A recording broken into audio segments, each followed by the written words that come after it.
하나님의 말씀은 사도행전 28장 17절 말씀에서부터 31절까지의 말씀을 봉독하겠습니다. 사흘 뒤에 바울이 유대인들의 지도자들을 함께 부르고 그들이 함께 모인 뒤에 그들에게 이르되, 사람들아, 형제들아, 내가 백성이나 우리 조상들의 관례를 대적하는 일을 하지 아니하였음에도 불구하고 예루살렘에서부터 로마 사람들의 손에 죄수로 넘겨졌노라. 그들은 나를 신문하고는 죽일 이유가 내게 없으므로 나를 놓아주려 하였느니라. 그러나 유대인들이 그것을 반대하여 말하기에 내가 마지 못해 카이사르에게 청원하였으되 이것은 내가 조금이라도 내 민족을 고소하려 한 것이 아니니라. 그러므로 이런 까닭에 내가 너희를 보고 너희와 함께 얘기하려고 너희를 불렀으니 이는 이스라엘의 소망으로 인하여 내가 이 사슬에 결박되었기 때문이라 하니라. 그들이 그에게 이르되 우리는 유대로부터 너에 대한 편지를 받지 아니하였고 또 형제들 중에 누가 와서 너에 대하여 조금이라도 나쁜 것을 보이거나 말하지 아니하였느니라. 그러나 우리는 너로부터 네가 생각하는 바를 듣고자 하노니 이는 이 분파로 말하건대 그것이 어디에서나 비방을 받는 줄 우리가 알기 때문이라 하더라. 그들이 그를 위해 한 날을 정하고 많은 사람이 그에게 나와 그의 숙소로 들어오니 그가 아침부터 저녁까지 모세의 율법과 대언자들의 글을 가지고 예수님에 관하여 그들을 설득하며 그들에게 하나님의 왕국을 풀어 설명하고 증언하니라. 어떤 사람들은 그가 말한 것들을 믿고 어떤 사람들은 믿지 아니하더라. 그들이 자기들끼리 동의하지 아니하고는 바울이 한마디 말을 한 뒤에 떠나니라. 곧 성령님께서 대언자 이사야를 통하여 우리 조상들에게 잘 말씀하셨도다.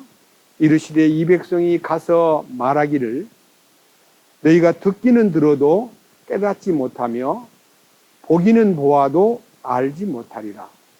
이 백성의 마음이 무디어지고 그들의 귀는 듣기에 둔하며 그들은 눈을 감았나니 이것은 그들이 눈으로 보고 귀로 듣고 마음으로 심하여 내게 고침을 받지 못하게 하려 함이라 하라 하셨느니라. 그런즉 하나님의 구원이 이방인들에게 보내어진 것과 그들이 그것을 들을 줄을 너희가 알라 하였더라.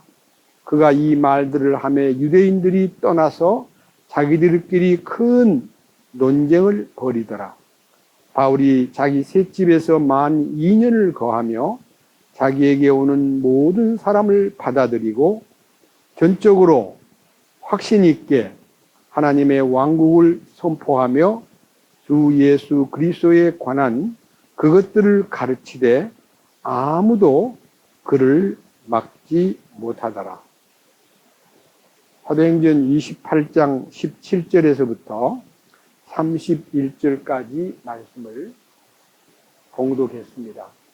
같이 기도드리겠습니다. 영광과 존귀를 영원히 받으시기에 합당하신 우리 주 예수님, 우리 모든 인생들은 죄 가운데 빠져 하나님의 거룩한 계획과 공급하심과 하나님의 경륜을 따르지 아니하고 이 세상의 공중권세 잡은 자인 사탄에게 매여 자기도 모르는 사이에 하나님과 등지고 하나님을 싫어하고 하나님께 대해서 관심을 갖지 않고 이 성경 말씀에 대해서도 귀를 기울이지 아니할 뿐만 아니라 말씀을 들어도 그 말씀에 대해서 알려고 하지 않고 말씀을 보아도 그 말씀에 대해서 무지한 인생들, 그런 중에 처해 있던 우리들이 하나님의 은혜로 이 진리의 말씀에 눈을 뜨고 창조주 하나님과 관계를 맺고 하나님이 주시는 그 거룩한 은총과 용서와 은혜를 깨닫게 됨으로써 이 거룩한 하나님의 부르시는 길을 따라 영원한 계획이 있는 영원한 하나님의 품으로 우리가 순례를 하고 있음을 믿습니다. 이 자리에 함께 모인 모든 사람들은 하나님의 은혜로 구원을 받고 진리를 따르는 분들이지만 그 가운데는 이 진리에 대해서 아직도 눈을 뜨지 못하고 말씀이 귀에 들리지도 않고 하나님의 그 은총과 사랑이 보이지도 않는 불쌍한 영혼들도 있습니다. 주님, 오늘도 말씀을 통해서 주님께서 주시는 거룩한 뜻을 우리가 함께 공유하고 또 이 말씀에 마음이 끌리고 믿음의 거룩한 신비를 소유할 수 있는 기회를 허락하여 주시옵소서.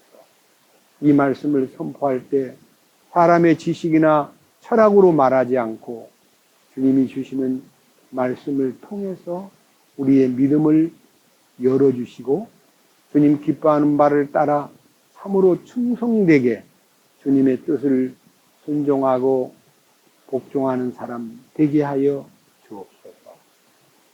우리 주 예수 그리스도의 이름으로 기도드렸습니다. 아멘. 제가 지금 사도행전을 놓고 오늘은 마지막 82번째 강의를 하게 됩니다. 저는 이 사도행전을 통해서 제가 이 사도행전은 성령님의 행전이라고 믿습니다.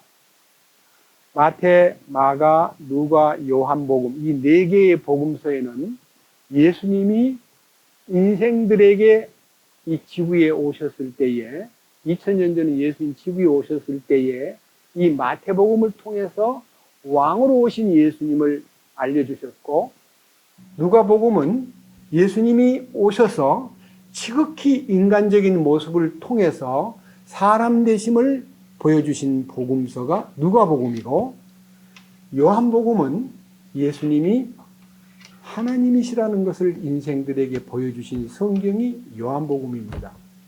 여러분들이 혹 사람들에게 예수를 믿게 하려고 성경을 좀 보셔요 라고 처음 성경을 보게 만드는 성경이 요한복음을 통해서 예수님이 바로 하나님이라는 것을 알게 해주기 때문에 내가 곧 길이요 진리요 생명이니 나를 통하지 않고는 아버지께로 올 자가 없다고 하신 이 놀라운 신비를 이 요한복음에서 볼 수가 있습니다. 이 네 개의 완벽한 하나님이 사람 되시고 그 사람이신 예수님이 바로 인간의 모든 문제를 해결하기 위해서 오신 노예요. 우리들의 죄를 담당하실 분이요. 그리고 그는 죽은 지 사흘 만에 부활하셔가지고 바로 하나님 되심을 이 인류에게 알려주신 놀라운 복음의 메시지가 사복음서 안에 들어있는데 이 사복음서 안에 들어있는 하나님의 말씀을 인간들에게 펼치고 또 인간들에게 열어줄 수 있도록 성령님께서 이 땅에 오셨습니다. 그것이 사도행전입니다. 사도행전 1장부터 28장까지 내용 속에는 예수님이 인류를 위해서 행하신 그 거룩한 뜻이 유대 민족들은 메시아를 기다릴 때에 그들이 로마의 속국 안에 로마가 지배하는 환경에 묶여 있었기 때문에 적어도 메시아가 오면 로마를 정복하거나 로마를 무너뜨리고 당당하게 우리를 세계 속에 위대한 하나님의 선택받은 민족으로 사용하리라고 기대를 걸었는데 예수님이 와서 그들이 기대에 어긋나게 전혀 로마하고는 상대를 안 하고 로마를 무찌를 생각도 안 하고 예수님이 이 땅에 사실 십자가를 지시기 위해서 초림의 예수님은 죽기 위해서 오신 거예요. 그리고 다시 사신 예수님이 성령을 통해서 교회를 만들고 그것이 유대인이든 이방이든 모두를 하나의 몸을 형성하고 주님의 신부를 만드는 이 대업을 완성하고 나면은 만왕의 왕으로 세상에 마지막 다시 오시는 순간에 인류가 하나님 앞에 굴복하고 그 굴복된 인류를 하나님께서 다시 성령의 역사를 통해서 예수님이 만왕의 왕으로 통치하시는 천년 왕국의 기간 동안에 우리가 모르고 살아왔던 그분이 왕 중의 왕이셨구나 하는 것을 깨닫는, 그것이 천년 왕국 때 일어날 인류에게 보편적으로 알릴 영광스러운 통치권입니다. 우리가 믿는 예수님은 우리 개인적으로도 예수님을 영접하는 순간에 자행자지, 다시 말하면 자기가 알아서 행동하고 자기가 알아서 판단하고 자기가 알아서 세상을 경영하던 자행자지, 자왕 노릇하던 내가 예수님을 만남으로써 당신이 참으로 왕이시군요 하고 그분 앞에 굴복하고 그분의 통치를 받는 생활을 개개인이 하는 것이 구원받는 겁니다. 오늘날 너무나 많은 사람들이 구원을 받았다 그러면서도 여전히 자기 생각대로 세상을 꾸려가고 자기 생각대로 세상을 살아가는 사람이 너무너무 많습니다. 슬픈 일입니다. 저 같은 경우도 예수님을 만났다고 하면서 예수님 앞에 굴복했다고 하면서도 30년이 넘도록 자행자지, 자왕 노릇을 했었습니다. 큰 실패를 했습니다. 그래서 놀랍게도 주님 앞에 엎드려서 참으로 주님이 기뻐하는 사람으로 살고 싶다고 간절히 갈망하고 회개했을 때에 2000년 7월달 어느 날 갈라디아 2장 20절을 통해서 제 자신이 십자가에 주님 죽으실 때 같이 내 죄만 처리된 게 아니라 나의 옛사람과 나의 혼이 처리된 것을 깨닫고 그분 앞에 진정으로 무릎을 꿇었을 때에 비로소 제 자신이 주님의 통치권 속에서 사는 삶이 시작되었고 그 삶이 지금 24년째 제 삶 속에 주님이 통치권자요, 주님이 주인이시요, 주님이 결정권자라는 것을 알게 되었습니다.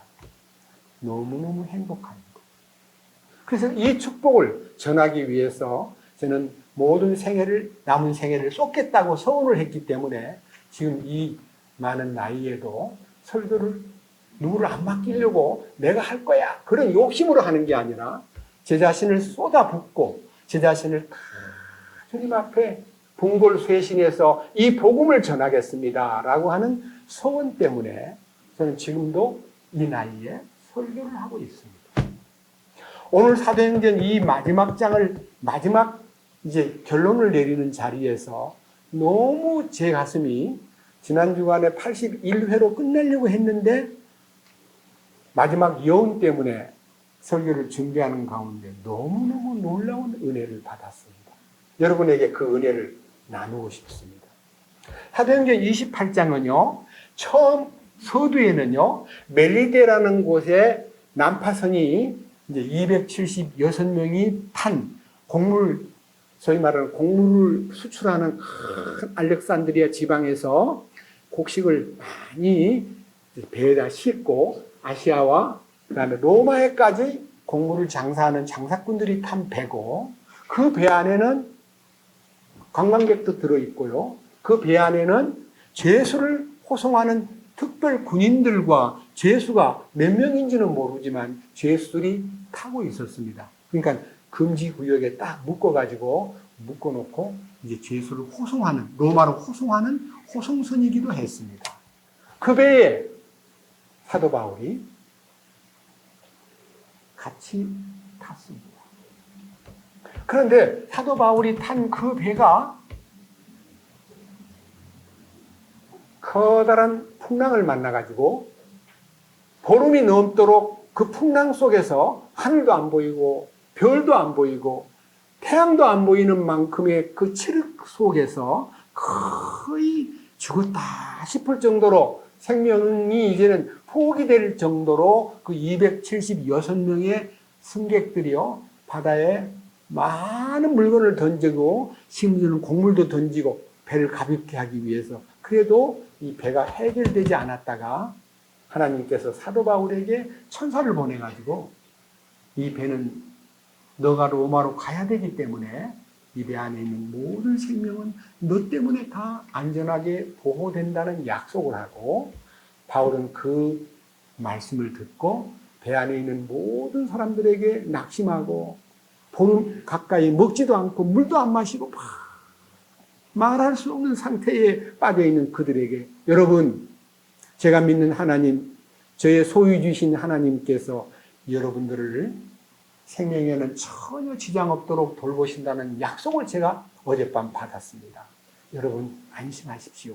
곧 있으면 이 배가 어느 섬에 걸릴 것입니다. 해서 이제 메리데 섬이라는 섬에 걸려서 그들이 구조가 되고 그 섬에서 상당히 많은 기간 동안에 보호를 받고 그 메리데 섬에서 놀라운 하나님의 손길과 능력이 나타나므로 배에 탔던 275명의 승객들이 사도 바울 때문에 융숭한 대접을 받고 아주 사도 바울이 그들에게 생명의 은인으로 비추어질 정도로 그런 사건이 지난 81회 설교에서 말씀을 올렸습니다. 근데 오늘은요, 이제 로마에 도착을 합니다.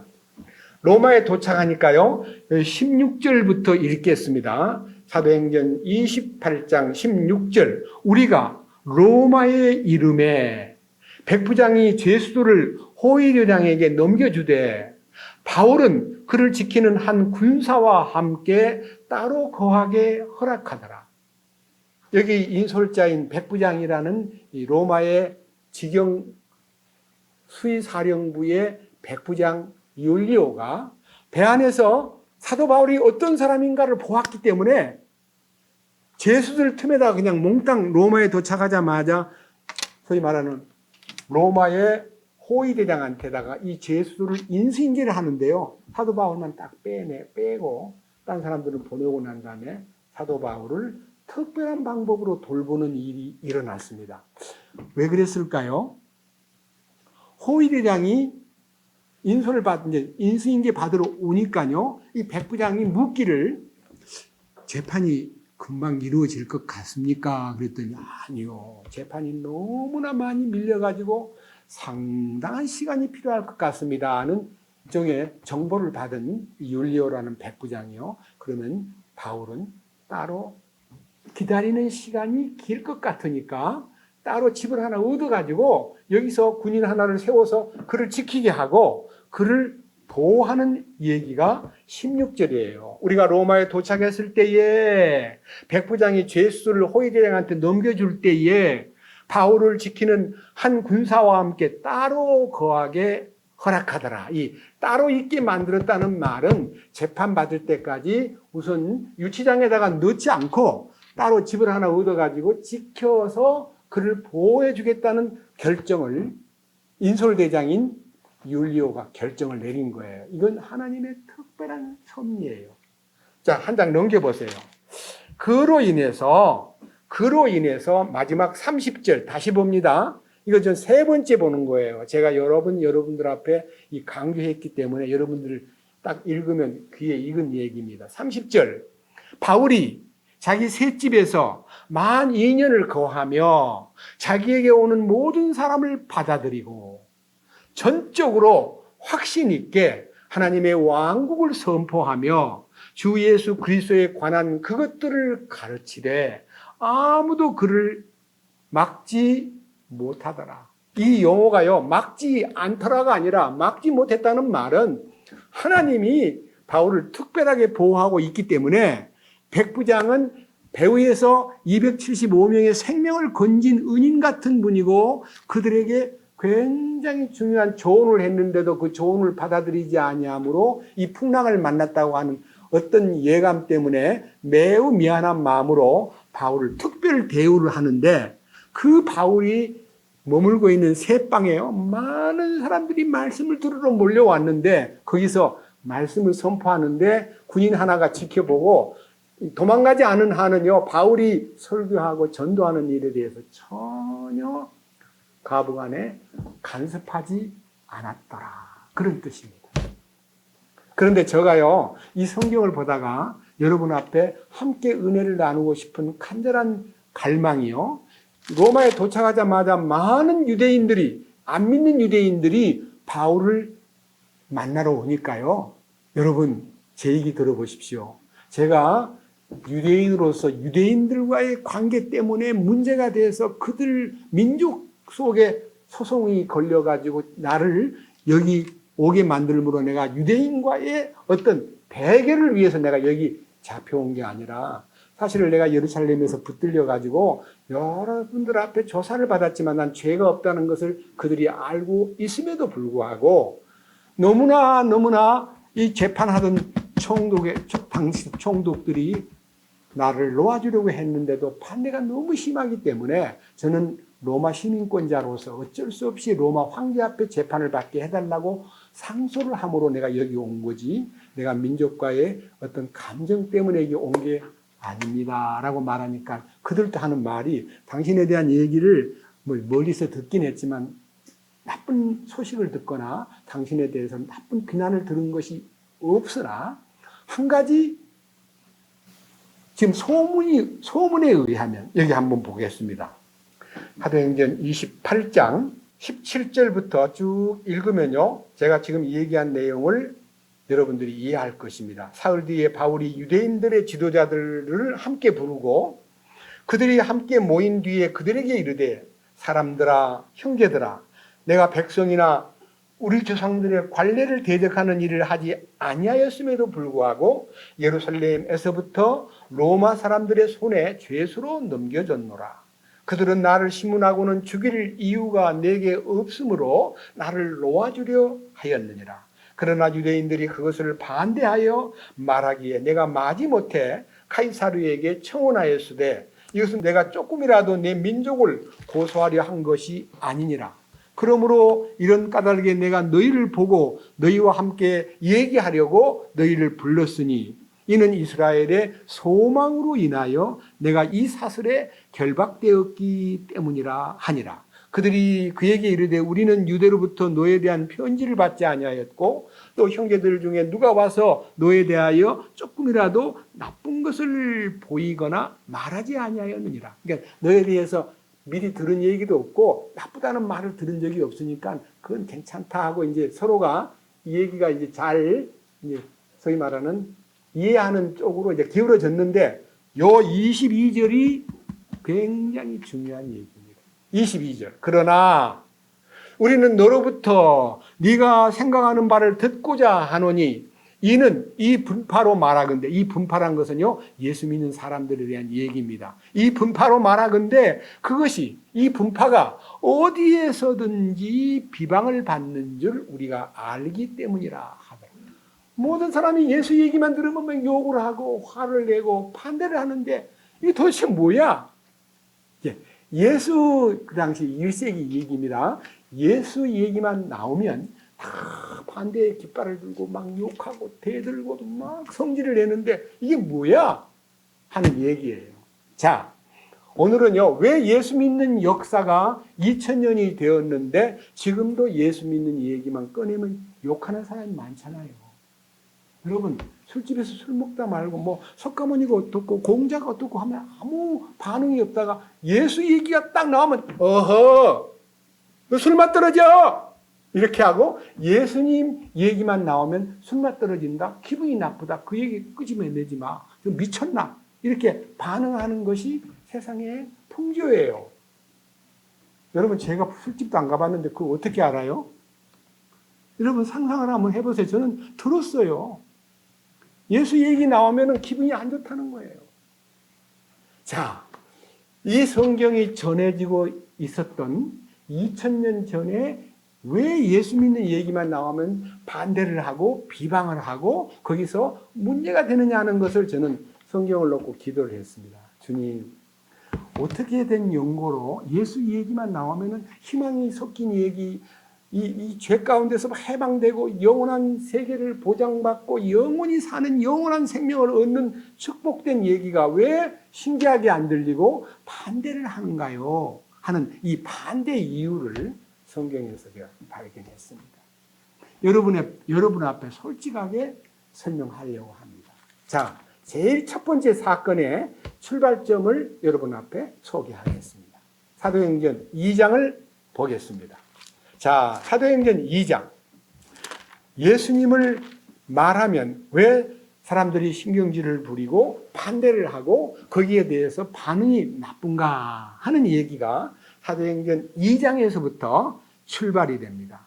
이거 다 봐야 돼. 베드로의 설교를 다 들어봐야 되기는 되는데 이제 중간에 핵심적인 내용만 딱 잡아가지고 여러분 앞에 말씀을 올리겠습니다. 자, 성경 사도행전 2장 32절입니다. 32절.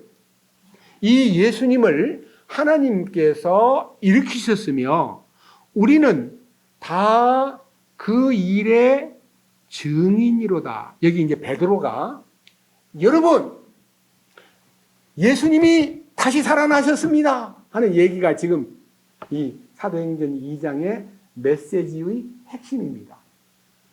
더 구체적으로 이제 그들 앞에 이렇게 얘기합니다. 자, 뒤에 보세요. 36절. 그런즉 이스라엘의 온 집은 확실히 알아야 됩니다.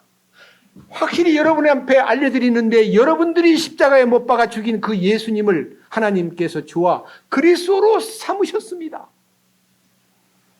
왜 예수 얘기를 꺼내면 그들이 깜짝 놀랐냐면요. 예수님을 죽일 때 유대인들의 많은 군중들이 빌라도 앞에 가가지고요. 막 죽여달라고 십자가에 처리해달라고 그를 십자가에 못 박아달라고 막 소리 질러가지고 빌라도가 군중들을 이기지 못해가지고 죄가 없는 예수님을 사형 집행을 하도록 내버려 두었다는 것이 사복음서에 다 나옵니다. 그래서 그 모인 군중들을 제가 여기 계신 여러분들을 군중이라 생각하고요. 제가 이제 베드로입니다. 여러분들이 죽인 예수님이 다시 살아나셔가지고 그리스도가 되셨습니다. 그분이 메시아입니다 하니까 뭐 얼마나 기겁을 하겠어요. 그 민족은 민족적 소망이 메시아를 기다리고 있는 거예요. 근데 메시아가 예수가 아니라는 것을 생각하고 죽였는데 그가 살아나가지고 여러분들의 메시아가 되었다고 하는 얘기를 하는 순간에 그 말을 듣는 사람들이 그 숫자가 엄청 많았는데 그 숫자 속에 3,000명이 보세요. 37절.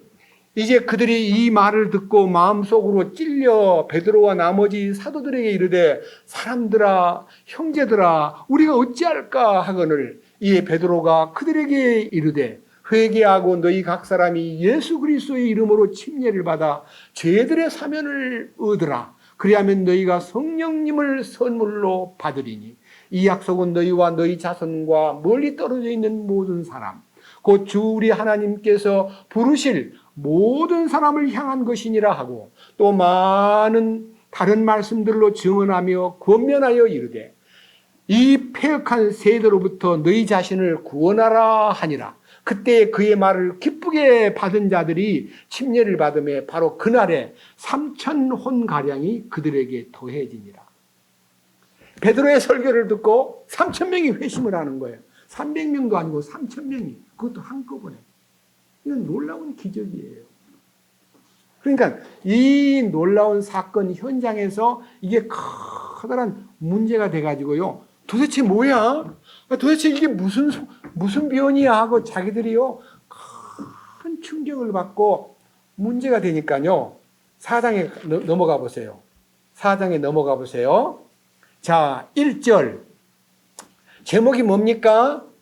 베드로와 요한이 체포되어 공회 앞에 섰다. 공회는요, 산헤드린 이스라엘의 70명의 공회 의원들이 행정적 능력은 없고요, 종교적인 능력으로 그들이 지탱이 되면서 로마의 통치를 받는 속에서 이스라엘 자기 유대인들의 종교 문제나 여러 가지 사회 문제를 다루는 의회에 속한 70인 사내들인 회원들이 요한과 베드로를 체포해가지고 거기서 신문하는 거예요. 신문하는데 이 신문 내용을 여러분 들어보면 깜짝 놀래요. 뭐라고 신문하냐 그러면요. 자, 5절부터 읽습니다. 이튿날 그들의 치리자들과 장로들과 서기관들과 그냥 그 당시 그 안에 사회적인 신분으로 지위가 있는 분들이 다 소집이 된 거예요.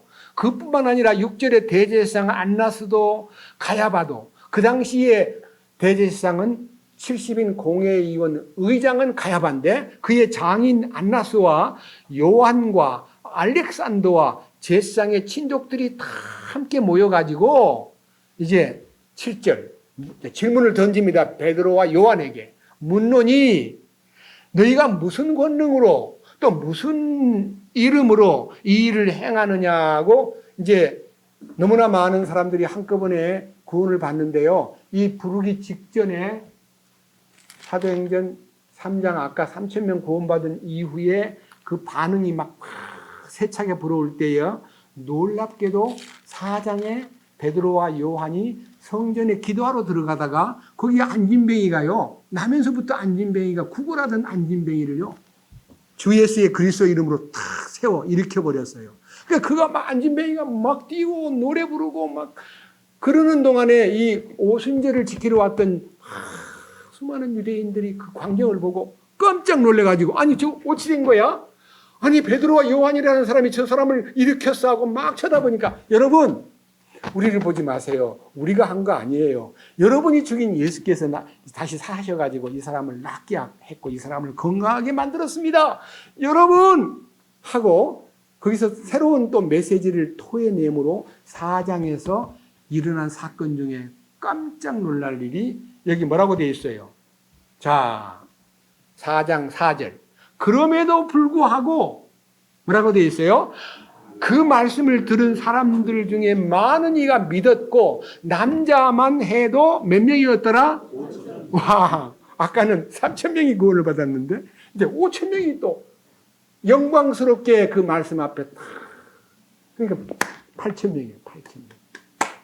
여러분 말이 8,000명이지 어마어마한 숫자입니다. 설교를 듣고 어떻게 한꺼번에 5,000명이 회개합니까? 이 일에 대해서 너무너무 두려움을 느낀 공회가 막 복잡하죠. 참 큰일 났네. 아니 예수 죽은 거 가지고 왜 이렇게 떠들어. 공회가 함께 나서가지고 예수 죽이는 일에 가담을 했기 때문에 공회도 이제 커다란 하나의 난제, 풀 수 없는 문제가 생긴 거예요. 그런데 베드로가 너희가 도대체 어떻게 이런 일을 하느냐고 막 물으니까요. 담대하게 입을 열어서 자 베드로가 말합니다. 4장 8절 뭐라고 되어 있습니까? 그때 베드로가 성령님으로 충만하여 그들에게 이르되 너희 백성의 치리자들과 이스라엘의 장로들아 만일 이 허약한 사람에 대하여 행한 선한 행위에 대하여 그가 온전하게 되었느냐 하는 일로 우리가 이날 신문을 받는다면 여기 10절부터 중요한 얘기입니다. 너희 모두와 이스라엘의 모든 백성은 이것을 알아. 그러니까요, 이 70인 공회의원들 앞에서요, 너희 모두, 이 공회의원만 아니라 이스라엘 모든 사람은 이 사실을 알아야 된다. 무엇을?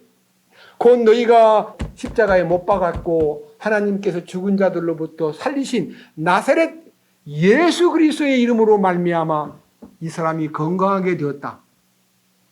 예수님이 오셔가지고 이 사람을 낫게 했다라고 설파하는 거예요. 그러니까요, 이들이 이 말을 듣고는 어쩔 바를 모르는데 뒤이어서 11절과 12절입니다. 이분은 너희 건축자들이 업신여긴 돌로서 모퉁이의 머릿돌이 되셨다는 말은요. 시편 118편에 예언된 대로 이스라엘이 건축자요. 이스라엘이 머릿돌이신 예수님을 버려버렸어요.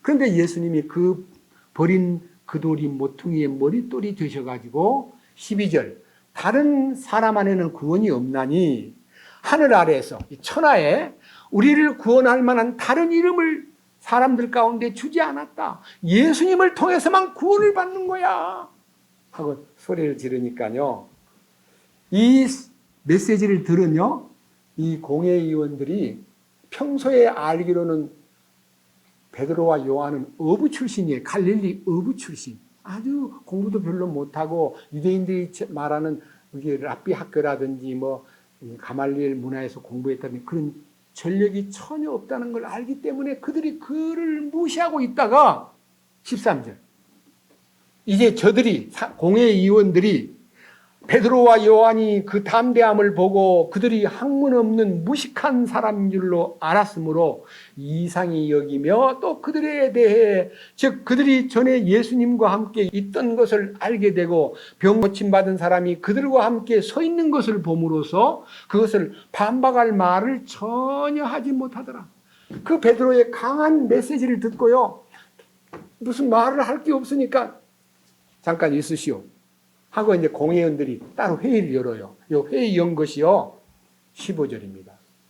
저들이 공회의원들이 베드로와 요한에게 공회 밖으로 나가 있으라고 명령하고 자기들끼리 의논하여 이르되 우리가 이 사람들을 어떻게 할까?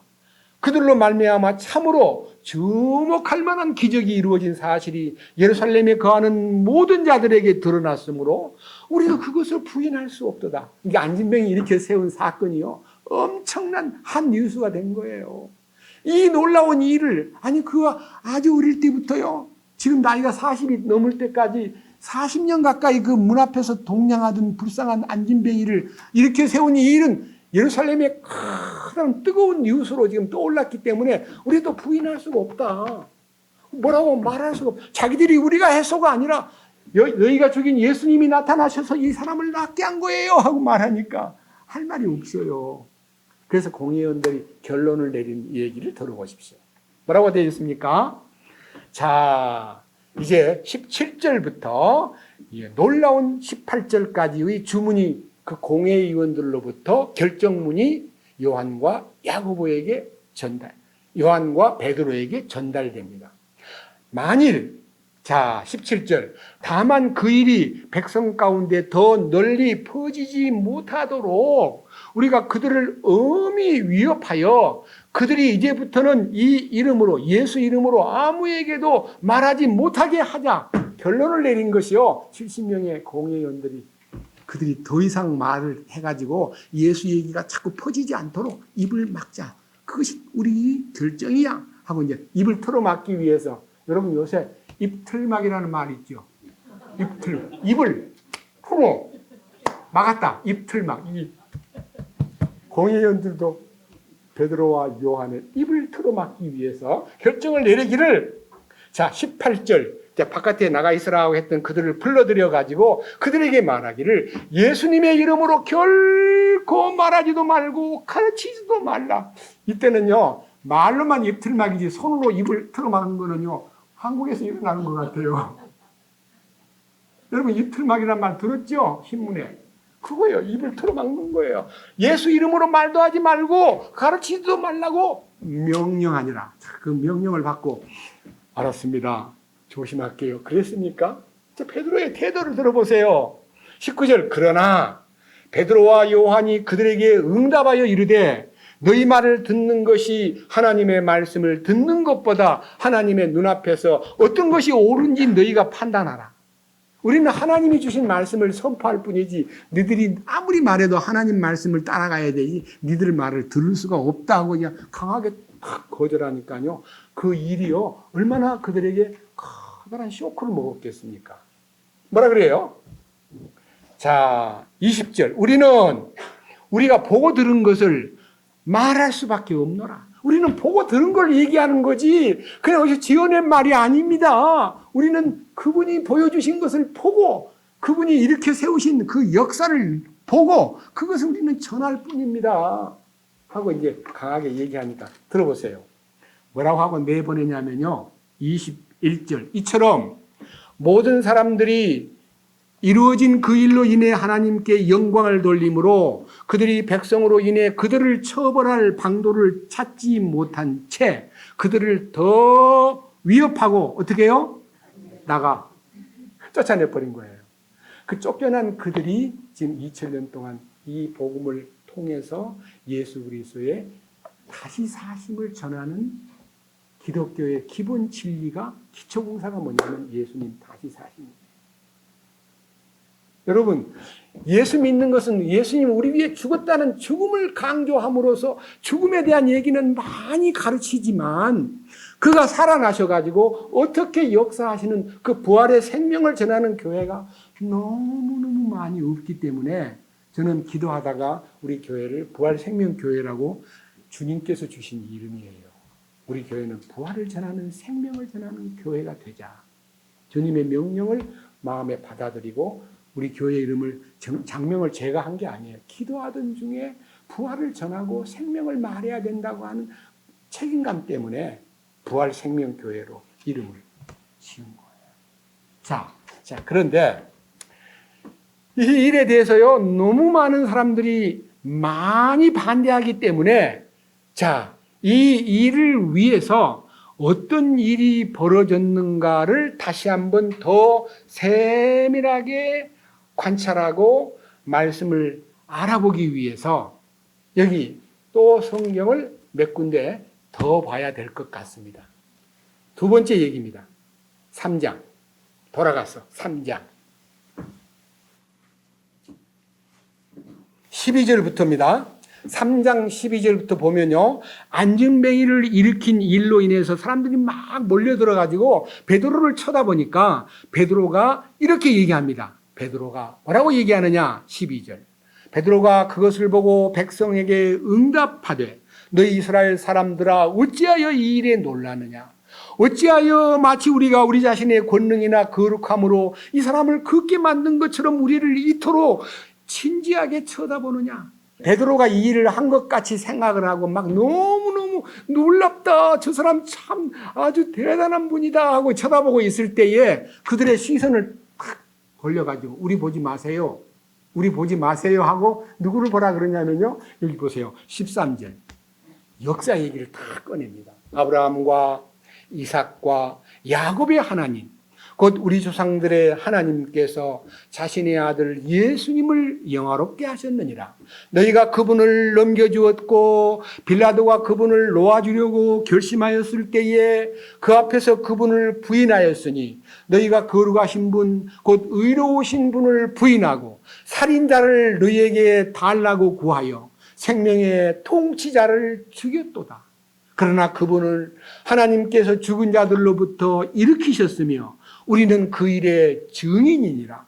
그분의 이름을 믿는 믿음을 통해 그분의 이름이 너희가 보고 아는 이 사람을 강건하게 하였으니 참으로 그분으로 말미암은 믿음이 너희 모든 사람 앞에서 그를 이같이 완전하게 낫게 하였느니라. 내가 낫게 한 게 아니라 여러분이 죽이고 거절한 그 예수님이 이 안진뱅이를 이렇게 세웠다는 것을 여러분 아셔야만 됩니다 하고 예수님을 선포하는 거예요. 이 선포를 듣고 5,000명이 구원을 받는 거예요. 여러분, 이 초대교회의 이슈, 예수님이 죽었다가 살아났다는 얘기가요, 너무너무 그들에게 충격이기 때문에 평생 들어보지 못한 일이잖아요. 아니, 옛날에 예수님이 죽은 지 나흘 된 나사로를 살렸다는 얘기는 소문을 듣고 또 현장에서 보았기 때문에 알지만 나사로는 얼마 안 가서 죽었거든요. 근데 예수님은 그때 살았다고 하는, 다시 살았다고 하는 그 얘기가 그걸로 소문이 나다가 끝난 게 아니라 지금도 살아 계셔요? 안 살아 계셔요? 이게 문제예요. 이게 뭐가 예수가 지금도 살아 계신다는 거냐? 말도 안 돼. 여러분, 이 놀라운 신비가 기독교의 기본 진리입니다. 여기에 나타나 있는 그 얘기가요, 얼마나 놀라운 얘기인가를 여러분이 마음속에서 딱 받아들인다면요, 이 얘기가요, 우리의 영적인 삶에 미치는 영향이 엄청나게 크다는 걸 아십시오. 5장으로 넘어갑니다. 자, 이제 5장. 이 5장 속에 다는 못 읽고요. 이 5장에 예수님이 사신 것을 간절하게 전하는 이 말씀을 여기에서 다시 언급하고 초점을 맞추겠습니다. 5장 29절. 자, 이에 베드로와 다른 사도들이 응답하여 이르되 우리가 사람들보다 하나님께 순종하는 것이 마땅하니라. 너희가 나무에 매달아 죽인 예수님을 우리 조상들의 하나님께서 일으키시고 이스라엘에게 회개와 죄들의 용서를 주시려고 하나님께서 자신의 오른손으로 그분을 높이사 통치자와 구원자가 되게 하셨느니라.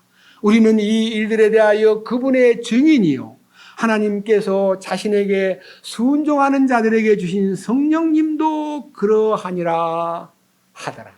많은 유대인들이요 강력하게 반대하고 예수님 다시 산 얘기를 더 이상 하지 말라고 그러는데 왜 자꾸 하냐 하면서 막 입을 틀어 막으려고 그러니까 다시 얘기를 꺼낸 거예요.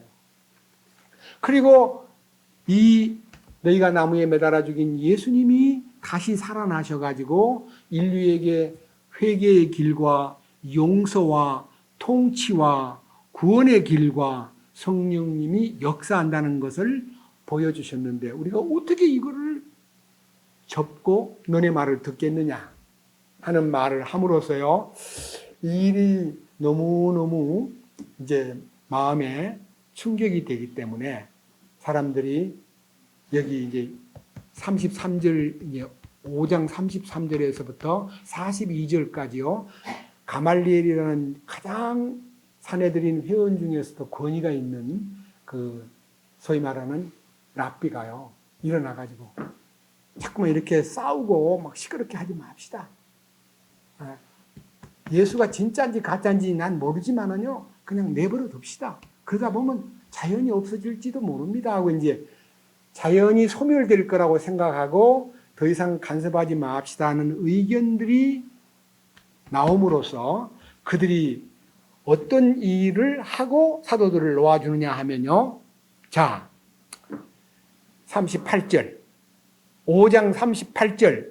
이제 내가 너희에게 말하노니 이 사람들에게서 물러나고 그들을 내버려두라. 이 계획이나 이 일이 사람들에게 났으면 없어질 것이고 그러나 만일 그것이 하나님에게서 났다면 너희가 무너뜨리지 못하겠고 도리어 너희가 하나님과 싸우는 자가 될까 두렵다 하니 그들이 그의 말에 동의하고 사도들을 불러서 때리고 그들이 예수님의 이름으로 말하지 못하게 명령한 뒤에 그들을 놓아주니라. 그러니까요 1차, 2차 자꾸만 말해도 자꾸 입을 여니까 심지어는 상당히 고통스럽게 매질을 하고요.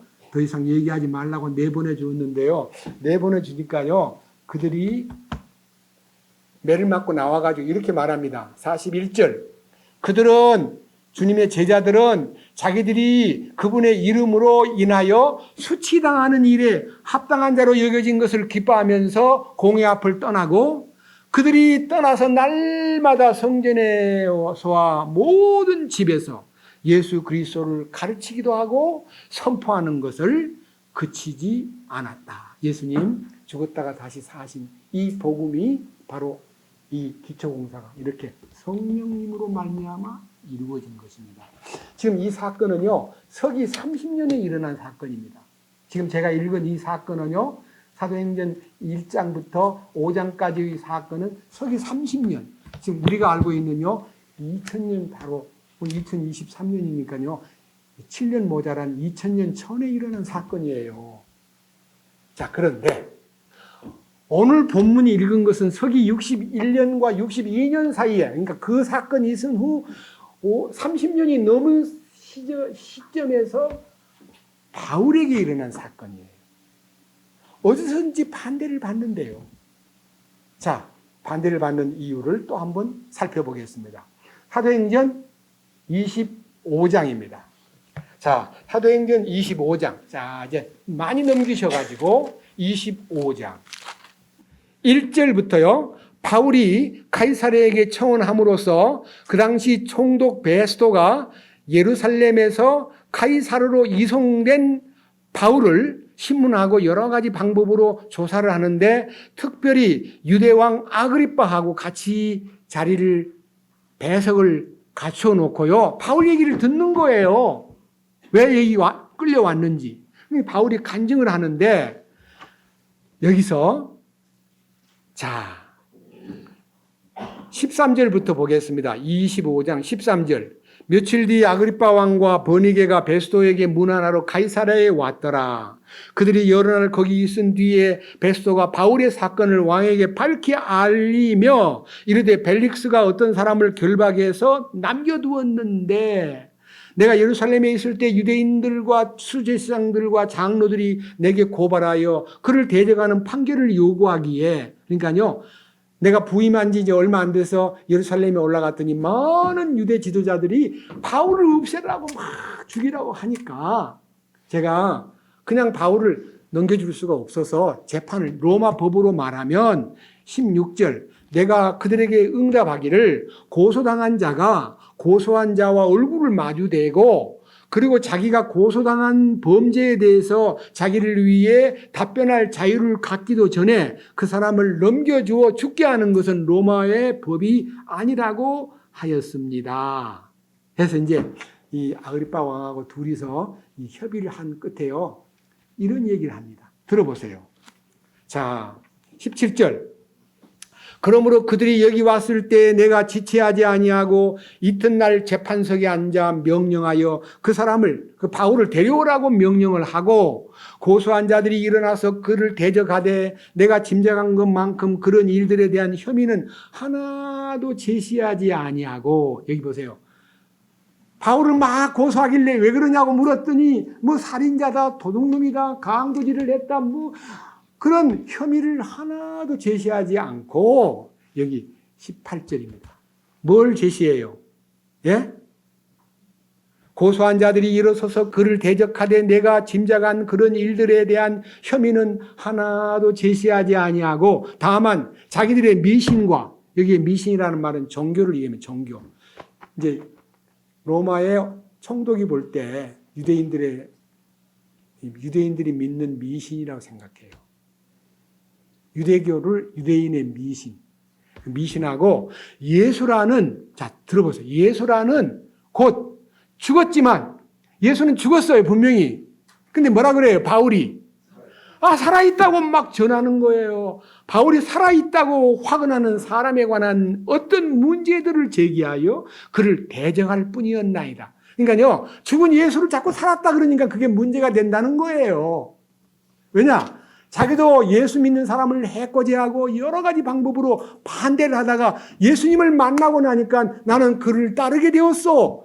유대인들은 그가 배신자요. 그것이 바로 예수 믿는 사람 잡아라고 보내놨더니 갑자기 죄인가 돼가지고 돌아온 그 일 때문에 바울이 지금 배신자로 몰린 거예요.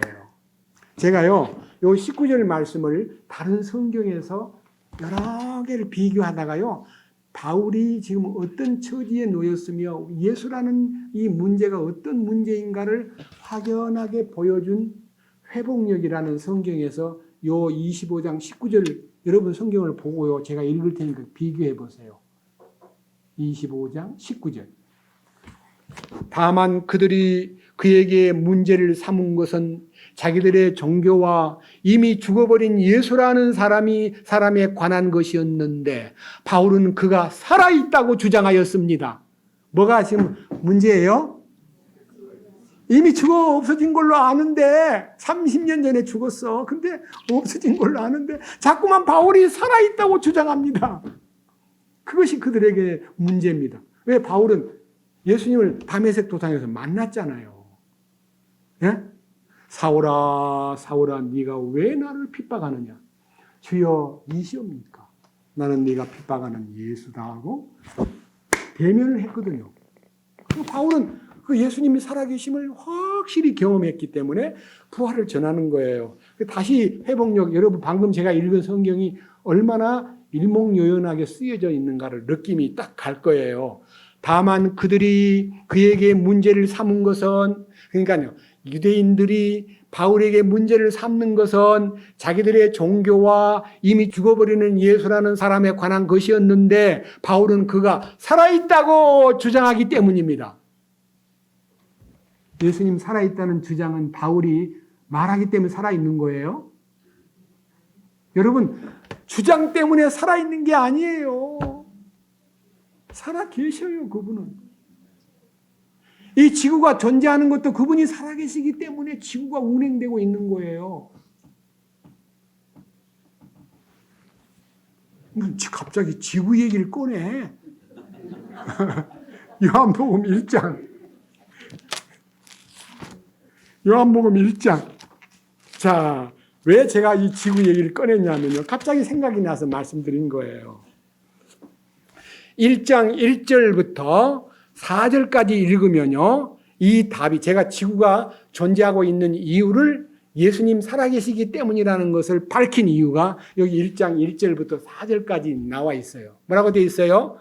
처음에 말씀이 계셨고 말씀이 하나님과 함께 계셨으며 말씀이 하나님이셨더라. 이 말씀이 하나님이셔요. 여러분들은 이 성경책을 보고 이게 무슨 하나님이야? 이거 하얀 건 종이고 까만 건 글자인데. 아니에요. 이 내용이, 이 말씀이, 이 로고스가 하나님이시다. 자, 보세요. 2절, 바로 그분께서 처음에 하나님과 함께 계셨고, 그분이 누구예요? 예수님이잖아요. 그 다음 뭐라 그랬어요? 3절, 모든 것이 그분에 의해 만들어졌고 지구 우주를 그분에 의해서 만들었고 그 만들어진 것들 중에 그분 없이 만들어진 것은 하나도 그러니까 뭐예요? 우주 만물을 누가 만들었어요? 하나님이 만들었는데 바로 그분이 예수님이에요. 그 다음 보세요. 4절 그분 안에 예수님 안에 뭐가 있어요? 이 생명은 단순한 육체의 생명이 아니에요. 하늘에 속한 생명, 조회. 하늘에 속한 생명이 있는데 그 생명은 사람들에게 뭐라 그랬어요? 그 생명이 사람에게 딱 오자마자 빛이 딱 그 인생의 빛이 나타나요. 이 어둠 속에 있던 인생이요. 그분의 생명을 소유하면 빛 가운데로 걸어가면 주께서 아니 버리시기로 약속한 말씀 변치 않네. 그 결과로 하늘의 영광 나의 마음속에 차고 넘치네. 그 진리의 빛이 비치면요 그 속에 영광이 막 하늘의 영광이 차고 넘치는 거예요. 저는 제 생애 가운데 이 영광스러운 주님의 빛, 이 생명의 빛을 받은 이후에 하늘의 영광이 차고 넘치기 때문에 어떤 환경, 어떤 문제, 어떤 어려움이 와도 저를 보고 요새 저보고 자꾸 고생이 많지요? 힘드시지요? 너 아무것도 힘든 게 없어요. 괜찮아요. 왜? 주님과 함께 계신 임마누엘의 이 축복, 하늘의 영광이 내 마음을 지배하고 있기 때문에 보이는 육신적인 일은 아무것도 아니에요. 아무것도 아니라고 느껴져요. 제가 이런 어려움이 있다고 여러분에게 큰 도움을 받고 싶은 마음도 없어요. 누가 자꾸 연락이 와요. 도와주겠다고. 저는 주님의 도움 속에서 충분해요. 제가 오늘 이 말씀을 드리는 이유는요. 바로 왜 예수 믿는 사람이 이렇게 핍박을 받고 어려움을 당하냐는 것은요. 예수님이 다시 살아났다는 것에 대한 확증 때문이에요. 예수님이 다시 살아나셨다는 말은 곧 무슨 말이에요? 우리도 다시 살아났다는 뜻이에요. 아담 안에 있는 운명이 끝이 나고 예수님 안에서 부활 생명으로 대신 채워지면 그것이 거듭난 생명이요. 그것이 바로 변화받은 성화의 길로 가는 사람이 되기 때문에요. 우리는 인간이 뭐 별수가 있나? 죄 지을 수밖에 없고 인간은 다 그냥 형편없는 무지랭이들이야 하고 생각했다는데 예수님을 믿고 우리는 하늘의 소망을 지니고 하나님의 영광을 소유하고 우리 안에 상속유업의 그 놀라운 약속을 바라보고 우리는 전진할 수 있는 힘을 얻고 있는 이것이요. 오늘 여러분과 제게 있어서의 세상 사람이 도저히 이해할 수 없는 거예요. 돈이 많아야 되고 권력이 있어야 되고 영광스러운 인간의 모든 명예를 얻어야만 좋아할 텐데 그런 것도 없으면서 뭘 저렇게 좋아하나. 미쳤구만. 네, 미친 사람 맞아요. 그들이 볼 때. 그러나 아니올시다예요. 우리 주님이 주시는 놀라운 축복이 있기 때문이에요. 자, 그런데 그 결과로 인해서 사도 바울이 로마 카이사 황제 앞에 재판받으러 가기 전 2년 기간 동안에 그는 조금 더 느슨하게 쉬거나 아유 좀 쉬자.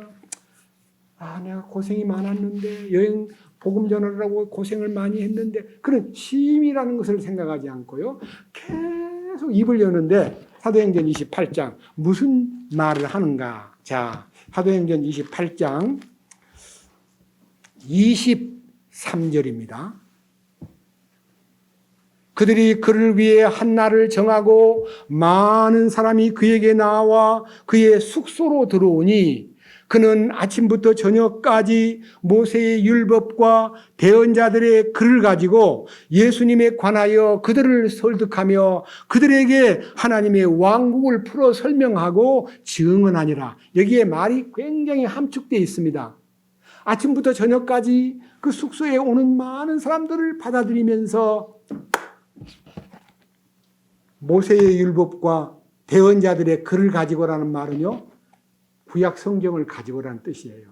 구약 성경을 펼쳐서요, 계속 예수님이 어떤 분인가를 전해주면서 하나님의 왕국을 풀어서 설명해 주었다 그랬습니다.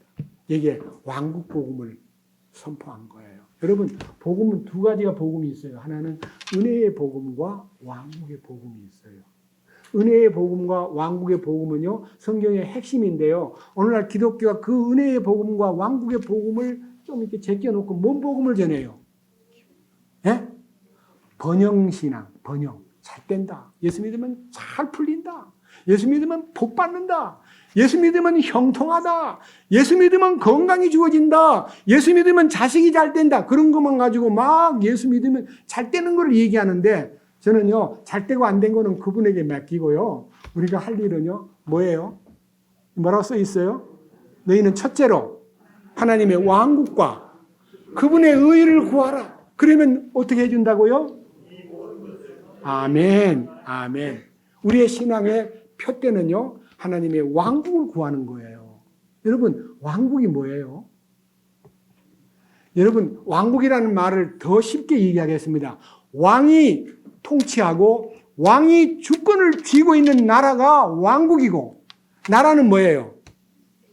국민이 주권을 쥐고 나라님을 뽑기도 하고 떨어뜨리기도 하고 세워놓고 욕도 하고 그것이 여러분 우리는 대통령 뽑아놓고 막 이러잖아요. 손목을 잘라가지고 영도다리에다 던져버리겠다고. 왜 그래요? 잘못 뽑았다고. 잘못 뽑았다고 느끼는 것이 대부분이에요. 뽑아놓고 보니까 아닌 것 같아요. 그것이 인간이 갖고 있는 자기 마음에 안 맞기 때문에 뽑은 것을 후회하고 욕을 하고 막 그러다 보니까 욕하는 사람과 지지하는 사람이 또 붙어가지고 이제 너무나 한국은요 흑백 논리와 분쟁에 능숙한 국민이라서 참 안타까워요. 여러분 우리가 왕의 통치를 받으면 불평이 없어져 버립니다. 여러분 왕의 통치를 받는다고 하면서 텔레비 보면서 저 어떤 놈 저런 죽일 놈 그런 사람은 아직 왕의 통치권 속에 있는 분이 아닙니다. 제발 주의하세요.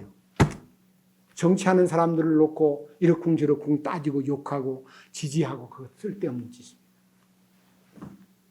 주여, 주의 뜻이 하늘에서 이루어진 것 같이 땅에서도 이루어지게 하옵소서. 땅에서도 이루어지는 것은 저 객관적 저 사건을 말하는 게 아니라 나를 통해서 주의 뜻이 이루어진다면 순종하겠습니다. 이것이 우리 신앙생활의 표대입니다. 그래서 하나님의 왕국은 뭐냐? 여러분 하나님의 왕국의 정의를요 몇 가지 내려보겠습니다. 로마서 14장. 로마서 14장입니다. 17절입니다. 다 같이 읽겠습니다. 큰 소리로. 가능하면요 좀 힘을 내서 같이 읽겠습니다. 다 같이요. 하나님의 왕국은 먹는 것과 마시는 것이 아니요 오직 성령님 안에서 의와 화평과 기쁨이니라. 네, 그렇습니다. 먹고 마시는 건 육신이에요. 여러분, 육신의 왕국을 지금 논하는 게 아니라 성령님 안에서 첫째는 의로워지고 죄인이 의인되고, 둘째는 전쟁이 끊이지 않는 내 심령에서 평화가 이루어지고, 그 다음 마지막 기쁨이 넘치는 생활이 하나님의 왕국이다. 여러분, 하나님의 왕국 안에 있다 하면서도 이 3대 요소, 의와 평화와 기쁨이 없다면 그 사람은 그의 속에 왕국이 이루어진 게 아니라요, 그가 여전히 사탄의 지배를 받고 있다는 뜻입니다. 여러분, 의와 평화와 기쁨이 하나님의 왕국입니다. 그 다음 또 하나 보십시다. 몇 장을 넘겨보세요. 고린도전서 4장 20절 같이 또 봅시다. 뭐라고 되어 있는가? 다 같이요. 하나님의 왕국은 말에 있지 아니하고 권능에 있느니라. 여러분, 말로 뭐 하나님 왕국 어쩌고 저쩌고 자랑하는 거는 말만 갖고는 안 된다. 뭐가 있어야 돼요? 권능이 뭐예요? 파워. 파워가 뭐예요? 성령님 안에서 의와 평화와 기쁨이 실제가 돼야 된다. 그 뜻이에요. 예?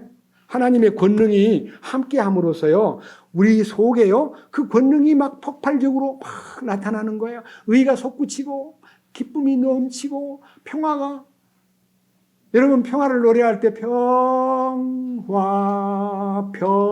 평화로다. 하늘 위에서 내려오네. 그 사랑의 물결이 영원토록 내 영혼을 덮으셨네. 그 평화가 계속 의와 평화와 기쁨이 공급되는 그 능력이 하나님 주시는 파워예요. 힘, 에너지. 공급이 돼야 돼요. 얼마나 놀라운 일이에요.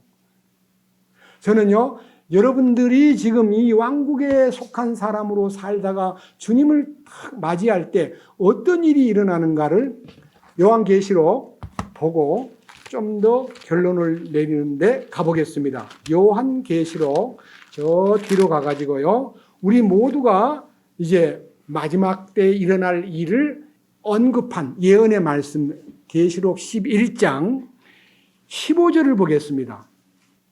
7째 천사가 나팔을 불매 하늘에 큰 음성들이 있어 이르되, 이 세상 왕국들이, 이 세상 왕국이 뭐예요? 이 세상 사람들은 다 자기가 왕이에요. 남이 나를 지배하는 걸 대단히 싫어해요. 남이 나를 간섭하는 것도 받아들이지 않으려고 해요. 왜 간섭해? 내가 알아서 할 텐데 미쳤어? 하면서 자기가 다 주장하려고 그래요. 부부 사이도 마찬가지예요. 남편이 너무 강하게 주장하려면, 여보, 당신 나를 지배하는 머리요? 나도 당신한테 대해서 불만이 많아요. 왜 자꾸 당신 고집대로 하려고 그러시오? 나도 내 뜻대로 하고 싶어요. 다 자기 뜻대로 하고 싶은 것이 인간이에요. 그러면요, 정권을 잡은 자가 정권을 위임한 그 국민들에게 국민을 섬기고 국민들을 뒷바라지하고 국민들을 편하게 해주는 것이 정치인인데 전부 다 뭘 하려고 그래요? 자기가 그 권력을 남용해요. 요즘에 막 국회의원 뽑는다고 막 추천하고 뭐 떨어지고 하니까 야단 났죠? 왜 그래요? 국회의원에 대해서 너무 많은 권력이 주어지기 때문에 그걸 탐내느라고, 국민을 위해서 그러는 거 아니에요. 그래가지고 평생을 같이 하던 사람을 탁, 내하고는 안 놀아! 하고 딴 데 가서 딱 가입하는데, 그게 배신자잖아, 배신자. 그게 내하고 안 놀아가 뭐예요? 여러분, 우리들은 전부 다 주님의 왕국 안에 들어오면요, 그런 분파와 권력 탐욕과 세속적인 그런 다툼에서 다 해방돼요. 너무 감사해요.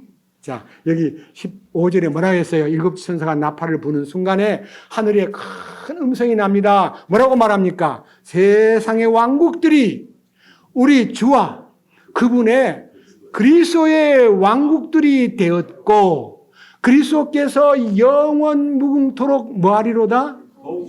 지금 여러분들이 속에서 이 통치받고 있는 이 기간 동안에는 세상의 사탄의 권세가 너무 많이 펼쳐져가 있어서 인간들이 그 속에서 막 오만 가지 부정부패와 많은 혼돈 속에서 살고 있지만요. 어느 날 주님이 나타나시면요. 이 세상에 있는 모든 정권, 모든 소유권, 모든 재정권, 모든 부귀영화를요. 다 그분 앞에 토해냅니다. 요한계시록 6장에서부터 19장에 다 나와 있습니다. 다 토해내요. 이 축복이 성경에 예언되어 있기 때문에 이 예언을 여러분들이 듣고 우리는 하나님의 계획 속에서 그리스도의 왕국이 되는 날 영광스러운 상속유업을 거기 가서 누리겠구나 하는 것을 기대해야 됩니다. 다니엘 2장 구약성경 다니엘 2장 이 축복이요 실제가 되기 위해서 여러분들은 마음속에서요 이 일이 어떻게 될 거냐 하는 것에 대한 이 세계 역사에 대한 흐름을요 마지막 2장에서 비전을 보여주었는데요 다 읽을 수가 없기 때문에요 조금 읽고 아하 그렇게 되는구나 이거 왕 하나님의 계획이 있구나 이거를 여러분들이요 나중에 다니엘 2장에 대한 설명을 듣기 위해서요. 여러분들 자신들이 성경 지도 25페이지에요. 이상한 사람 하나가 서 있습니다. 이 사람에 대한 얘기가 다니엘 2장에 나오는데요. 시간이 없으니까 다는 못 읽고요. 요거 나중에 한번 적그리스도와 이방인들의 때라고 하는 이 지도를 놓고 보면 다 여기 다 나와 있습니다. 좀 유의해서 살펴보세요. 집에 가서. 자, 읽겠습니다. 자, 어떻게 읽냐 하면요. 41절부터 읽습니다. 2장 41절 왕께서 그 두 발과 발가락들이 얼마나 토기장이에 지늘기요 얼마나 쇠인 것을 보신 것 같이 그 왕국이 나눌 것이로되 왕께서 쇠와 진흙이 섞인 것을 보신 것 같이 그 왕국에 쇠의 강함이 있으리이다. 그 두 발의 발가락들이 얼마나 쇠요 얼마나 진흙인 것 같이 그 왕국도 얼마나 강하되 얼마나 부서질 것이며 왕께서 쇠와 진흙이 섞인 것을 보신 것 같이 그들이 자신을 사람들의 씨와 섞을 터이나 쇠와 진흙이 섞이지 아니함같이 그들이 서로에게 달라붙지 못하리이다. 이 왕들의 시대에 하늘에 하나님께서 한 왕국을 세우실 터인데 그것은 결코 멸망하지 아니하리이다. 그 왕국은 다른 백성에게 남겨지지 아니하며 이 모든 왕국들을 어떻게 한다 그랬어요? 산산조각 내어 소멸시키고 어떻게 된다? 자, 이게 무슨 말입니까? 금머리에서 시작해가지고요, 맨 발가락 있는 데는 흙하고 쇠가 섞여 있어요. 여러분, 지금 이 세상에 구조가요, 흙하고 쇠가 섞여 있는데 합해요, 안 합해요? 흙하고 쇠하고는 붙어는 있는 것 같은데 합해지질 않아요. 뭘까요? 어떤 세력이 있는데요, 이 지상에 한 세력이요, 전혀 이방인하고 섞이지 않는 세력이 하나 탁 버티고 있습니다. 유대인이에요, 유대인. 강철같이 강한 유대 민족들이요. 자연인 흙으로 덮여있는 이 인류가요. 막 싸고 있지만요. 전혀 융합이 안 돼요. 이 시대에, 그러니까요. 유대인과 이방인이 맞서고 있는 이 시대에 주님이 자, 보세요. 44절. 이 왕들의 시대에 흙과 진흙이 섞여 있는 이 시대에 하늘의 하나님께서 한 왕국을 세우실 터인데 그것은 결코 멸망하지 아니할 터이고 그 왕국은 다른 백성에게 남겨지지 아니하며 이 모든 왕국들을 어떻게 한다고요? 산산조각이 만들어 가지고 소멸시켜 버리고 영원히 우뚝 선다 그랬습니다. 이게 뭐예요? 천년 왕국이에요. 그리고 영원한 새 예루살렘으로 이어지는 거예요. 여기에 이 왕국을 세우신 목적이 있습니다. 넘기십시다. 7장으로. 다니엘 7장 1072페이지. 자, 다니엘 이제 다 7장 다 봐야 되는데 다 보기는 여러분들이 집에 가서 좀 보시고요. 18절. 그러나 지극히 높으신 이의 성도들이 그 왕국을 취하고 영원히 곧 영원 무궁토록 그 왕국을 뭐하리로다? 누가 소유해요? 성도들이. 여러분 성도입니까? 여러분 성도입니까? 성자는 거룩한 성자에다 무리 도자예요. 거룩한 무리. 그 무리가 어디 가면 거룩해져요? 예수님 안에만 들어가면 거룩해져요. 자, 이 성도들에게, 자, 22절. 마침내 옛적부터 계신 이가 오셔서 지극히 높으신 이의 성도들에게 심판을 주셨으므로 때가 이름에 성도들이 그 왕국을 뭐하였더라? 소유하였다. 이 왕국이 무슨 왕국이에요? 천년왕국이에요. 여러분, 성도들에게 소유권을 맡긴다는 거예요. 이거 신바람 나지 않아요? 어떤 자매는 여자가 어떻게 그런 걸 해요? 자기는 못할 것 같아요. 요한계시록 2장과 3장에서 이기는 자에게는 내가 그 통치권의 권능을 주리라 약속했기 때문에요. 주님이 주신 권능으로 솔로몬이 자기 지혜로 통치했어요. 주님 주신 지혜로 통치했죠. 그잖아요. 밑에 보세요. 27절. 왕국과 통치와 온 하늘 아래 왕국의 위대함이 지극히 높으신 이의 성도들의 백성에게 주어지리라. 그분의 왕국은 영존하는 왕국이며 모든 통치 권세가 그분을 섬기며 순종하리라.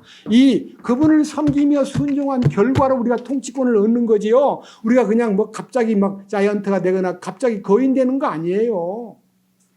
우리는 작은 자예요. 우리는 부족하고 연약한 자예요. 근데 그분이 이 땅에서 우리가 그분에게 철저하게 뭐라 그랬어요? 그분을 섬기며 순종한 결과로 통치권을 부여받는 거예요. 영광스러운 통치권에 참여하기 위해서 이 땅에서 하나님 섬기는 것과 그분에게 순종하는 것을 배우는데요. 섬기는 훈련은 하나님 안 보이는데 어떻게 섬겨요? 보이는 형제 자매를 섬기는 거예요. 보는 바 그 형제를 사랑하지 않는 자가 보이지 않는 하나님을 사랑할 수가 없다. 네가 섬기려고 나를 섬기려고 그러냐? 성도를 섬겨라. 저는 이 강단에서 여러분을 섬기는 마음으로 설교합니다. 제가 군림하고 나 잘하지?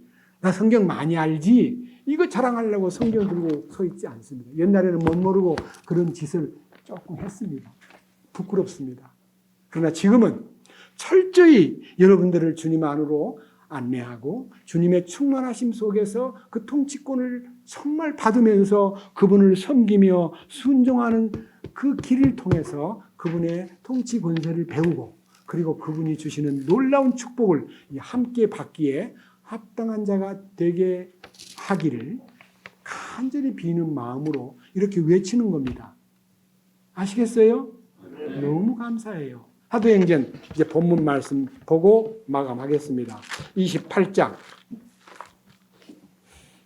사도행전 28장 23절과 그 다음에 31절 연거푸 읽겠습니다. 그들이 그를 위해 한 날을 정하고 많은 사람이 그에게 나와 그의 숙소로 들어오니 그가 아침부터 저녁까지 모세의 율법과 대언자들의 글을 가지고 예수님에 관하여 그들을 설득하며 그들에게 하나님의 왕국을 풀어 설명하고 증언하니라. 31절 전적으로 확신 있게 하나님의 왕국을 선포하며 주 예수 그리스도에 관한 그것들을 가르치되 아무도 그를 막지 못하더라. 여기에 그 놀라운 이 비전과 이 약속을요 계속 바울은 2년 동안 재판받기 전에 가이사 황제 앞에 가기 전에요 셋집에 몰려오는 사람들이 듣고 간 사람이 또 사람 데리고 오고 또 데리고 오고 해서 매번마다 주님의 죽으심과 부활 그리고 왕국의 그 비전을 설명해 주는 일이 1세기의 진행형입니다. 지금도 하나님의 왕국에 대한 얘기가 얼마나 중요한 몫을 차지하고 있는가를 마지막 마태복음 24장에서 보고 마치겠습니다. 마태복음 24장 5절부터 읽습니다. 마태복음 24장 5절 많은 사람이 내 이름으로 와서 내가 그리스도라 하며 많은 사람을 속이리라. 그래서요 이 지구상에는 많은 거짓 그리스도가 있습니다. 자칭 자기가 그리스도래요. 한국도요 자칭 그리스도가 많아요. 이름을 대라면 되겠지만은요, 그 이름 대기가 부끄러워서 못 되겠습니다. 한국에도요, 자칭 그리스도가 많아요. 자기가 예수님 대행자래요.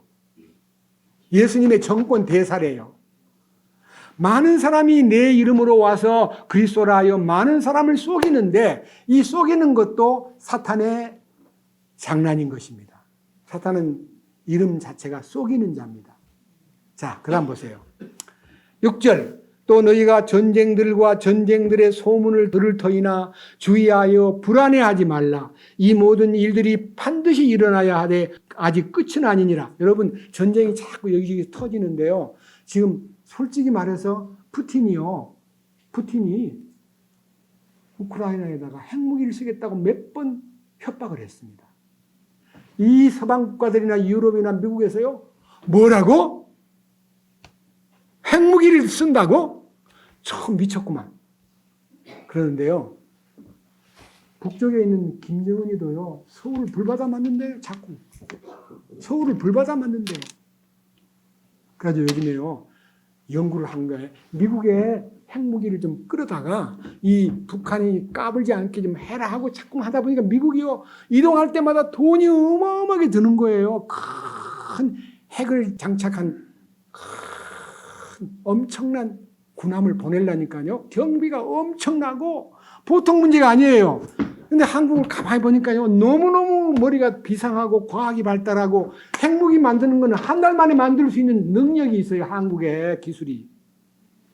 그래서 딴 나라는 우선 입을 다물고 있는데요, 최고 반대는 이제 중국이 하고 있고요, 미국이. 만들어. 니들도 만들어야 되겠죠. 북한 때문에 만들어. 핵무기 만드는 것에서 잠정적인 결정이 났어요. 한국이요, 핵무기를 보유하게 돼요. 좋은 것 같아요?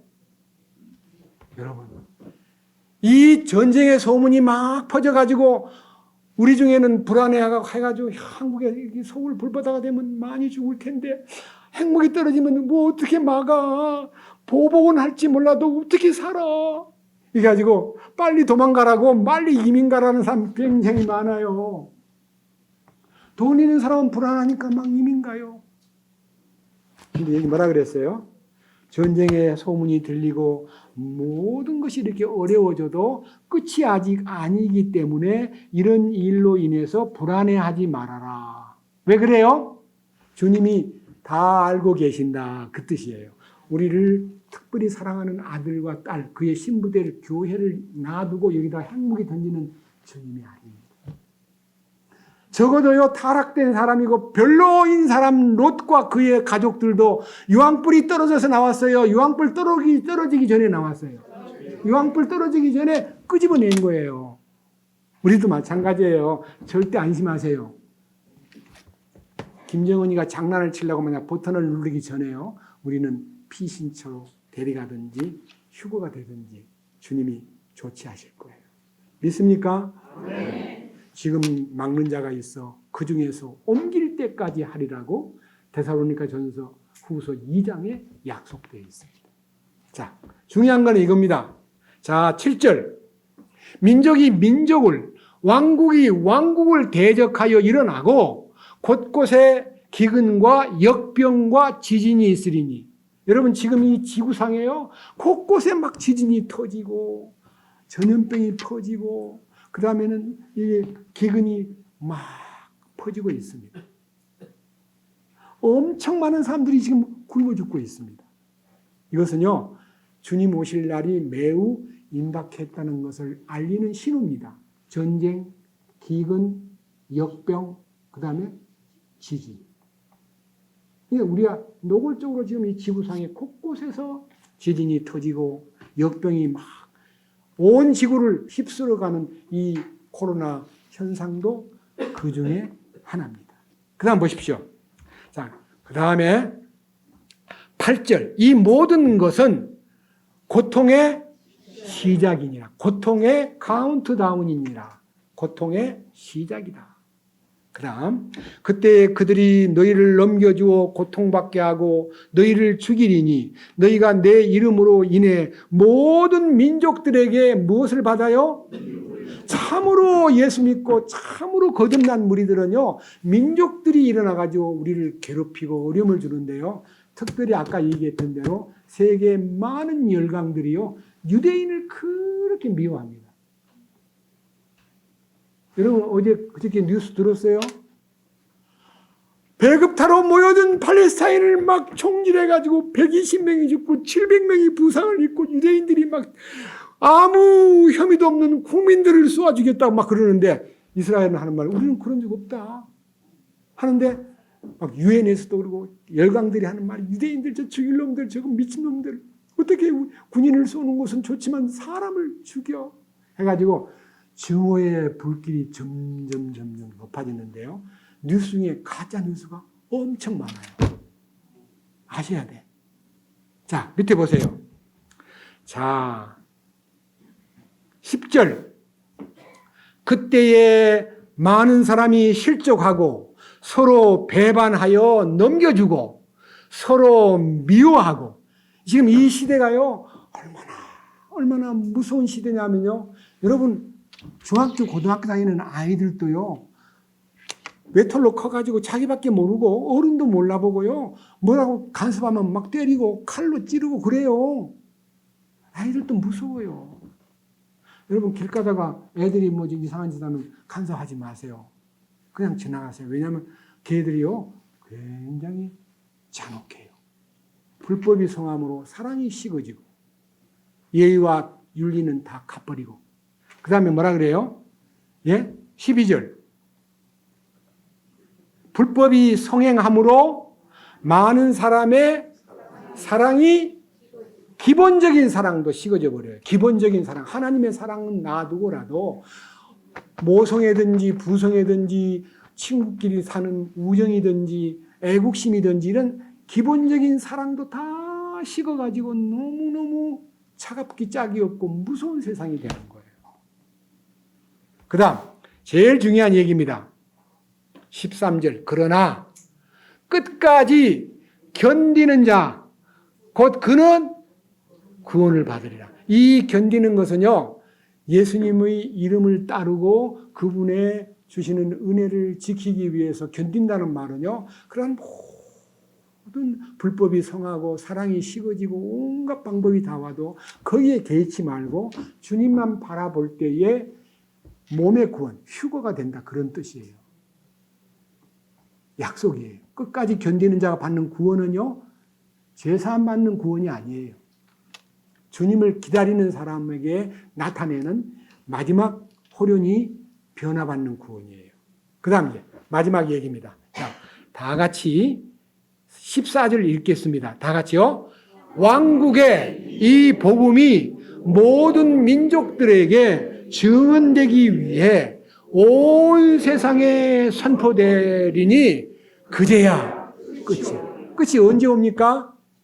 이 왕국의 복음이요, 세상에 다 퍼져. 은혜의 복음은 예수 얘기는 퍼졌어요. 근데 통치권에 관한 얘기와 그분이 이 세상을 접수한다는 왕국의 얘기가 복음의 굉장히 마지막 부분인데, 이것이요, 세상 사람에게 다 알려진 후에 주님이 나타난, 그게 끝입니다.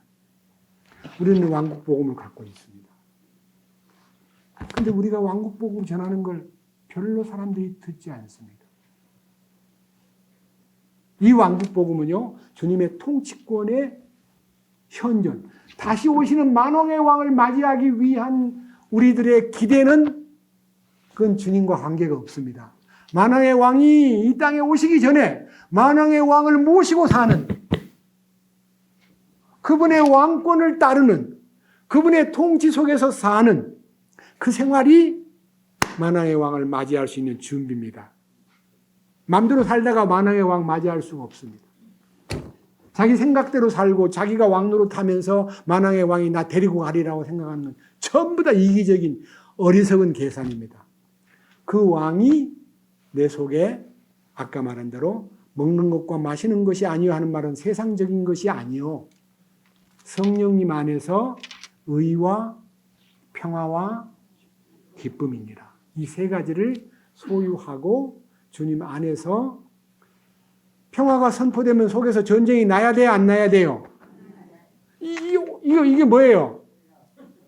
이게 올라올라 그래요. 그럼 이게 뭐예요? 전쟁하려는 거 아니에요. 이게 올라올 때 입에서 뭐가 나오려고 그래요? C자가 나오려고, C. 근데 이거를 안 올라오게 만드는 방법은 뭡니까? 주님을 부릅니다. 주님, 왕이시여. 제가 아직도 제 속에는 전쟁의 잔재 영상이 남아있습니다. 주님, 날마다 죽는 것을 배우게 해주십시오. 저를 맡깁니다. 하고요. 이렇게 올라 하는 걸 주님 부르면요. 이거요. 싹 가셔버려요.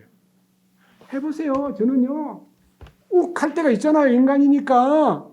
주님, 나는 아닙니다. 하고 자기를 부인하면요. 주님이 그래. 네가 내 올 때까지 날마다 죽어야 돼. 원칙은 죽었다 하였지만요. 신앙생활은 날마다 진행돼야 돼요. 십자가의 능력이 나의 삶에 넘치는 축복이 되기 위해서 날마다 죽어야 돼요. 이 축복이요. 왕국을 우리에게 허락하신 주님이 우리 삶이 주께로 더 친근해지고 더 주님을 의지하고 더 주님이 가까워지게 하기 위해서 우리를 완벽하게 해버리면 우리가 주님께 기도하지도 않고 잘난 척하고 살 거 아니에요. 그래서 약할 때 강해지는 비결을 하나 보고 마치겠습니다. 고린도후서 제일 중요한 얘기를 마지막 하고 마치겠습니다.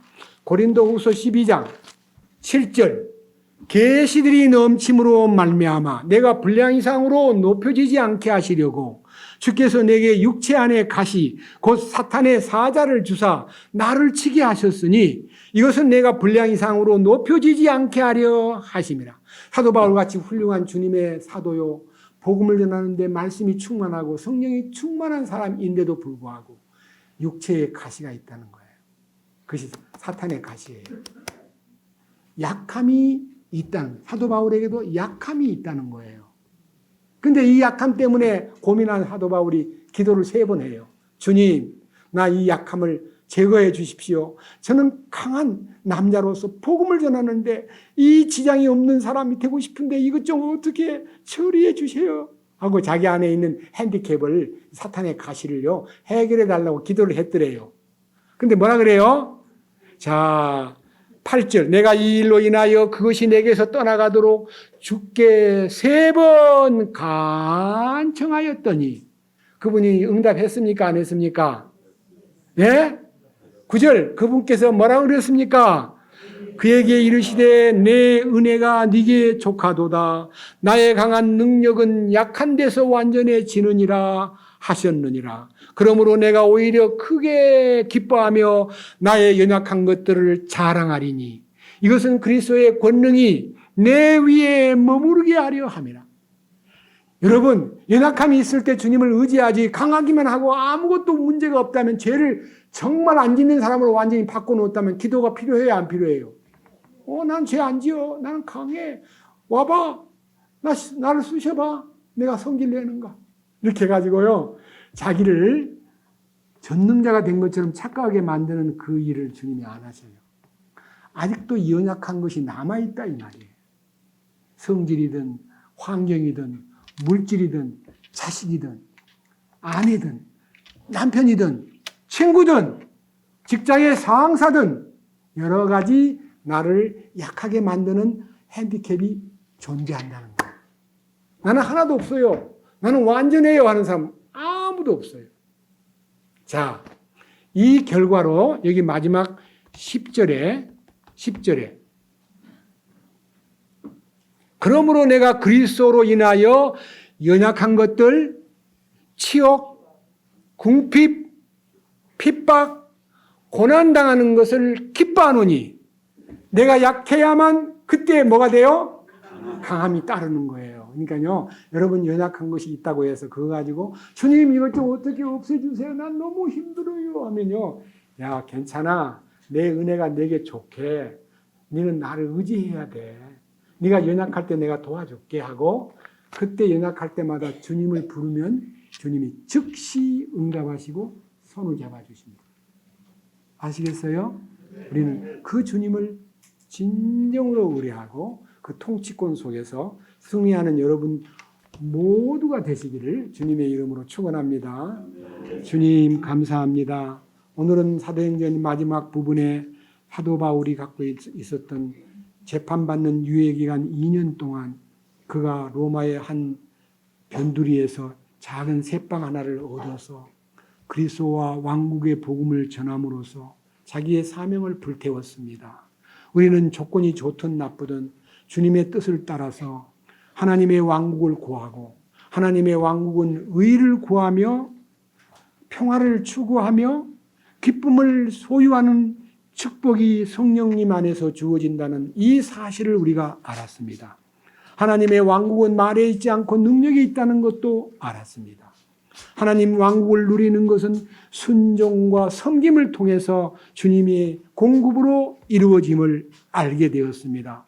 사랑하는 형제자매들 모두가 이 영광스러운 왕국의 통치권 속에서 이기는 자로 살아갈 수 있도록 이끌어 주시옵소서.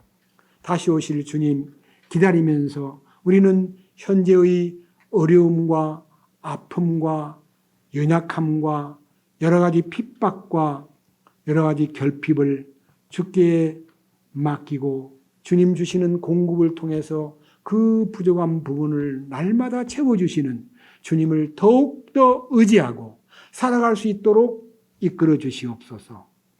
우리 주 예수 그리스도의 이름으로 기도드렸습니다. 아멘.